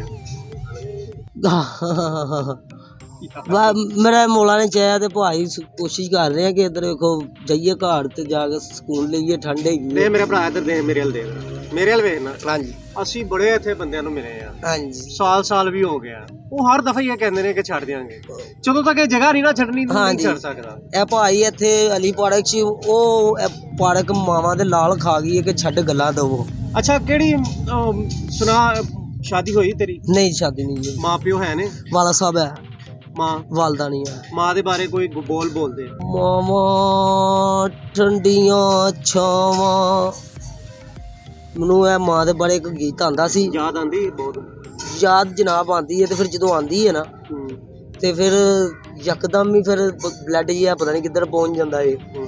ਤੇ ਲੇਕਿਨ ਫਿਰ ਆਪਣੇ ਆਪ ਨੂੰ ਚੌਕਸ ਕਰਦੇ ਆ ਕਿ ਕੋਈ ਗੱਲ ਨਹੀਂ, अलग है इस तो कि 70 मावां तो बुता प्यार हो अच्छा करता मां से कुछ बोल देना फिर ਮਾਂ ਵਾਸਤੇ ਮੈਂ ਬੋਲ ਕੇ ਯਾਦ ਕੀਤਾ ਸੀ ਜੇ ਤੇ ਇਸ ਟਾਈਮ ਮੇਰੀ ਸੋਚ ਪਤਾ ਨਹੀਂ ਕਿੱਧਰ ਚਲੀ ਗਈ ਜੇ ਇਹ ਨਸ਼ੇ ਜਿਹੜੇ ਅਸੀਂ ਇਹ ਕਰਨੇ ਆ ਨਾ 4-4 7 ਰੰਗੀ 7-7 ਦਿਨ ਸੌਂਦੇ ਨਹੀਂ ਜੇ ਤੇ ਜਦੋਂ ਸੋਣਾ ਤੇ 2-2 ਦਿਨ ਉੱਠਣਾ ਨਹੀਂ ਹੁਣ 7 ਦਿਨਾਂ ਬਾਅਦ ਮੈਂ ਸੁੱਤਾ ਜੇ ਤੇ 2 ਦਿਨ ਹੁਣ ਮੈਂ ਉੱਠਿਆ 1 ਘੰਟਾ 2 ਹੋਏ ਨੇ ਤੇ ਉੱਠ ਕੇ ਇੱਧਰ ਦੇਖੋ ਥੋੜਾ ਜਿਹਾ ਲੱਸੀ ਪੀਤੀ ਜੇ ਤੇ ਹੁਣ ਆ ਕੇ ਨਸ਼ੇ ਨੁਸ਼ੇ ਕਰਕੇ ਤੇ ਬੈਠਾ ਹੱਸ ਇੱਥੇ ਗੱਲਾਂ ਨਸ਼ਾ ਕਿਹੜਾ ਕਰਨਾ ਨਸ਼ਾ ਜਨਾਬ ਟੀਕੇ ਸ਼ੂਕੇ ਤੇ ਨਹੀਂ ਅਸੀਂ ਲਾਉਂਦੇ ਜੀ ਲੇਕਿਨ ਚਿਰਸ ਆਈਜ਼ ਪਾਊਡਰ ਇਹ ਤਿੰਨੇ ਚੀਜ਼ਾਂ ਨਹੀਂ ਮੈਂ ਛੱਡਦਾ ਇਹ ਤਿੰਨੇ ਚੀਜ਼ਾਂ ਜਦੋਂ ਜਿੰਨਾ ਜਿਗਰਾ ਹੁਣ ਮੈਂ ਤਿੰਨੇ ਚੀਜ਼ਾਂ ਪੀਤੀਆਂ ਨੇ ਤੇ ਮੈਂ ਇਸੇ ਲਈ ਆਪਣੀ ਮਸਤੀ 'ਚ ਬੈਠਾ ਸੀ ਜੀ ਤੇ ਮੈਨੂੰ ਬੜਾ ਮਜ਼ਾ ਆ ਰਿਹਾ ਸੀ ਬੋਲਣ ਦਾ ਯਾਨੀ ਕਿ ਤੇਰਾ ਮਜ਼ਾ ਅਸੀਂ ਆ ਕੇ ਖਰਾਬ ਕਰਤਾ ਉਹ ਤੁਸੀਂ ਆਇਓ ਤੇ ਮੈਂ ਇੱਧਰ ਮੈਂ ਕਿਹਾ ਫਿਲਮ ਚੱਲ ਗਈ ਮੇਰੀ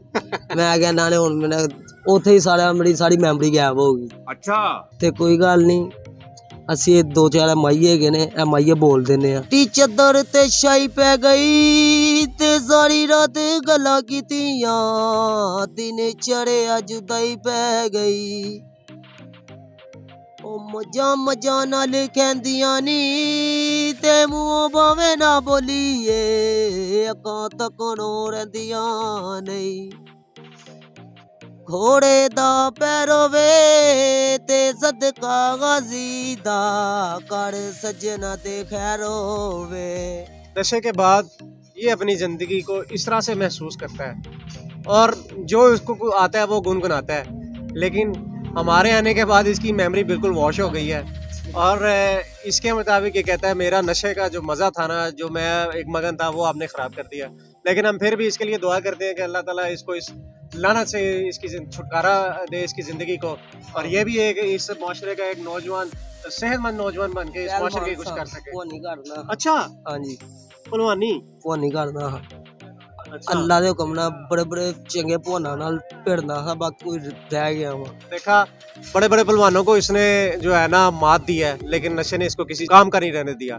तो देखते रहे बागी टीवी।